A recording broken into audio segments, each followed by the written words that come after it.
Hi everyone, this is Taylor Jacobs from the Autism Academy. I'm the Director of Curriculum and Implementation for the district, as well as one of the instructional coaches. Welcome to the 2020-2021 school year. We are so excited to see you back with us and see all of the new faces that have joined us this school year.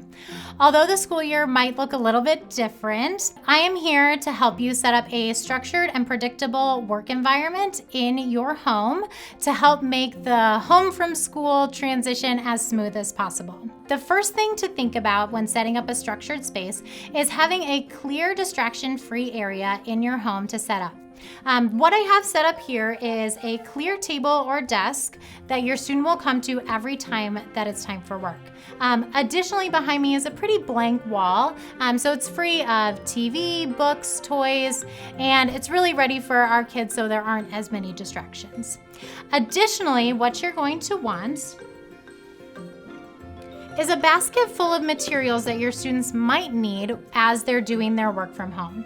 So the first thing, and the most important, especially since we're doing online school, is having some piece of technology. So whether that be a desktop computer, laptop, tablet, whatever it is and whatever works for you, that will be perfect. Just make sure that that's in the basket. Secondly, having a visual schedule for your student of what they're supposed to be doing throughout the day is going to be really helpful. Working with your student's teacher on creating the visual schedule is going to be really beneficial and help them transition back into the school day once we're back on campus. A couple other things to make sure to have in your basket are either a whiteboard or some paper, as well as some pens, pencils, erasers, to really help our students when they're doing math or writing, things that they might need to do outside of the computer on some scratch paper. Another thing that's really important is a timer. So whether that be on your phone, a kitchen timer, setting time for how long they have to work is going to be important so that they can visualize how long they have to be online. The last thing that's super important is having some reinforcers.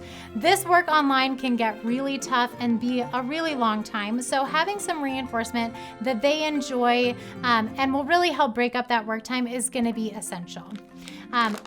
All of these things will really help set our students up for success when they're transitioning back into the school day, and we are really excited to have your kids back with us on campus. Until then, good luck, have fun, stay safe, and we'll see you later.